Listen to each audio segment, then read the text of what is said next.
जय श्री राम। साथियों, मैं सभी को आज अपने श्री राम सेना के उद्देश्यों के विषय में जानकारी देना चाहता हूं।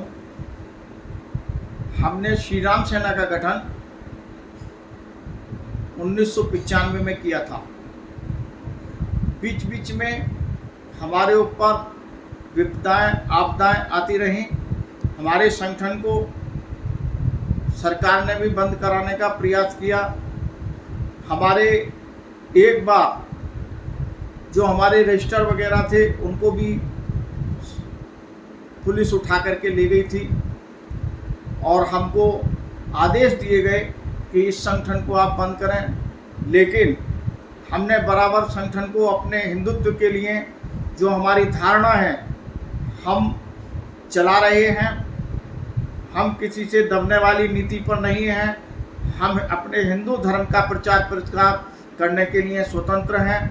जिस प्रकार से मुस्लिम अपने धर्म का प्रचार प्रसार करने के लिए स्वतंत्र है, इसी प्रकार से हम श्री राम सेना के माध्यम से अपना हिंदुत्व के लिए प्रचार प्रसार करने का कार्य हमेशा हमेशा करते रहते हैं। हमारे संगठन की 9 प्रदेशों में इकाइयां बनी हुई हैं, जिसमें बिहार, गुजरात, राजस्थान, हिमाचल प्रदेश, उत्तराखंड, दिल्ली, यूपी, महाराष्ट्र और राजस्थान में हमारी संगठन की पूरी इकाइयां बनी हुई हैं और हम हिंदुत्व के लिए हमारे संगठन काम करते हैं, हमारी इकाइयां काम करती हैं।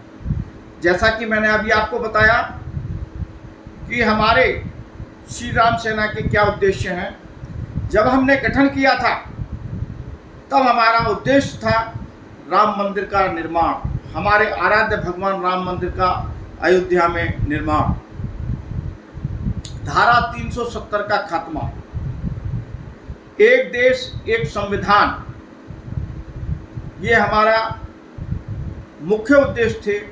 और बेटी बचाओ बेटी पढ़ाओ अभियान को हम हमेशा से चलाते रहे हैं। अभी हमारे जो उद्देश्य हैं, जैसे राम मंदिर निर्माण का, हमारे आराध्य भगवान राम के आशीर्वाद से और मोदी जी के आशीर्वाद से, मोदी जी के सहयोग से और योगी जी के सहयोग से भव्य राम मंदिर निर्माण अयोध्या में चल रहा है। और मोदी जी के आशीर्वाद से, मोदी जी की नीतियों से, योगी जी की नीतियों से आज कश्मीर हमारा आज़ाद हुआ है। धारा 370 वहाँ से हटी है। बहुत सुख चैन अमन वहाँ पर पहले के मुकाबले मौजूद है। साथियों, अब मैं अपने संगठन के जो मेन उद्देश्य हैं उनके विषय में मैं आपको जानकारी देना चाहता हूं। हमारा सर्वप्रथम उद्देश्य है, जो मुख्य उद्देश्य है, उसमें हिंदू राष्ट्र हम अपने देश को घोषित कराना चाहते हैं। हमारी ये मुख्य मांग है। चूँकि हमारा देश जब आज़ाद हुआ था उस समय में हमारा देश मुस्लिम और हिंदू के बंटवारे की नीति पर हमारा देश का बंटवारा हुआ था। मुस्लिम भाइयों के लिए पाकिस्तान दिया गया था और हिंदुस्तान हिंदुओं के लिए छोड़ा गया था।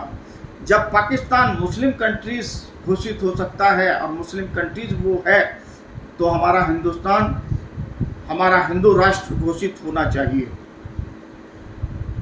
दूसरा, हिंदू लड़कियों को फंसाकर लव जिहाद से बचाने के लिए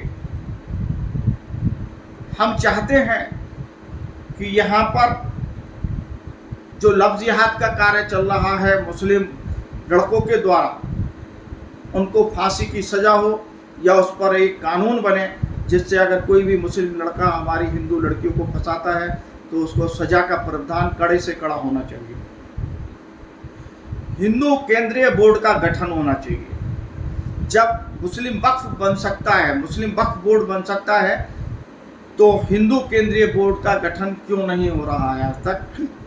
हिंदू केंद्रीय बोर्ड का गठन होना चाहिए। हर स्टेट में स्टेट हिंदू बोर्ड का गठन होना चाहिए, जिससे जो हमारे हिंदू के लिए जो योजनाएं हैं उनको लागू किया जा सके और उन पर नियंत्रण हो सके। तो प्रदेशों में हिंदू बोर्ड का गठन होना चाहिए। नंबर 3, जनसंख्या नियंत्रण कानून लागू होना ही चाहिए। देश की आबादी बहुत ज़्यादा बढ़ रही है, अर्थव्यवस्था खराब है, इसलिए जनसंख्या नियंत्रण कानून बनना जरूरी है। एक देश एक संविधान लागू हो, वक्फ बोर्ड को भंग किया जाना चाहिए। हमारी ये मुखर आवाज़ है और डिमांड है कि वक्फ बोर्ड को भंग करना ही होगा। धर्म परिवर्तन पर बैन लगे। धर्म परिवर्तन किसी के द्वारा भी कराया जाए। हम ये नहीं कहते कि मुस्लिम धर्म परिवर्तन करा रहे हैं, चाहे वो ईसाई कराएं, चाहे वो हिंदू ही कराएं, लेकिन धर्म परिवर्तन पर बैन लगना चाहिए। जाति पर आधारित राजनीति जो हमारे देश के अंदर मुखर रूप से हो रही है, हर राजनेता आज जातिवाद की बात करता है। वोटों के समय पर, उनको लूटने के समय पर, उनके वोटों को प्राप्त करने के लिए जातिवाद की बात करने लगते हैं। तो जातिवाद की राजनीति खत्म होनी चाहिए। देश के हर नागरिक को, चाहे वो असम का हो, नागालैंड का हो, मिजोरम का हो, चाहे कश्मीर का हो, चाहे चेन्नई का हो, तमिलनाडु का हो, हर नागरिक को, देश के हर नागरिक को हिंदी अनिवार्य की जाए, जिससे कोई भी देश का नागरिक किसी भी प्रदेश में जाए तो उसको ऐसा महसूस ना हो कि मैं कौन से देश में, दूसरे देश में आ गया।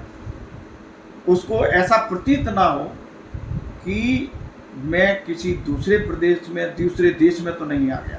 इसलिए देश के हर नागरिक के लिए हिंदी अनिवार्य होनी चाहिए।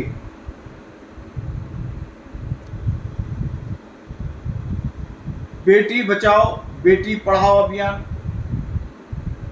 आज बेटी को बोझ महसूस किया जाता है। सरकार ने बहुत सारी सुविधाएं बेटी बचाओ बेटी पढ़ाओ अभियान के तहत दे रखी हैं, लेकिन फिर भी हमारी ये डिमांड है कि बेटी बचाओ बेटी बचाओ अभियान के तहत, बेटी बचाओ बेटी पढ़ाओ अभियान के तहत जब किसी के घर में भी कन्या उत्पन्न हो तो उसका सरकार के द्वारा एक निश्चित बीमा किया जाए कि जब तक वो 20 साल की हो तो उसके परिवार को इतना पैसा मिल जाए कि बिटिया की शादी करने में उस परिवार को वो बेटी बोझ ना लगे, सिंगल प्रीमियम से। दूसरा, आज जो देश के अंदर हमारे देवी देवताओं की बेइज्जती होती है, उनके नाम से पान की दुकान, उनके नाम से मीट की दुकान, उनके नाम से दुनिया भर की दूसरी दुकानों पर, बीड़ियों पर, अन्य मसालों पर, अन्य चीज़ों पर हमारे देवी देवताओं के नाम डाल दिए जाते हैं। मैं बहुत निवेदन के साथ भी और कट्टरता के साथ भी ये कहता हूँ कि तत्काल प्रभाव से जिसने भी हमारे देवी देवताओं के नाम रख रखे हैं अपने प्रोडक्टों पर, अपने दुकानों पर, उनको तत्काल प्रभाव से वो हटा दें, वरना हमारी श्री राम सेना के कार्यकर्ता जाकर के जबरदस्ती उनके प्रोडक्टों को नष्ट कर देंगे और उनकी दुकानों से बोर्ड उतारने का काम करेंगे। हमारे हिंदू देवी देवताओं को, हमारे हिंदू धर्म के देवी देवताओं को बेइज्जती किया जाता है। पान के मसालों पर, गुटखों पर, मीट की दुकानों पर तक हम ये देख रहे हैं कि वहाँ नाम लिख दिया जाता है। कभी आपने क्या मुस्लिम का नाम लिखा देखा है? अल्लाह का नाम लिखा देखा है किसी गुटखा पर? क्या किसी बीड़ी पर? मैं सभी अपने हिंदुओं से यह आह्वान करता हूँ कि इसका जो है जमकर विरोध करें। जय हिंद, जय भारत, जय श्री राम।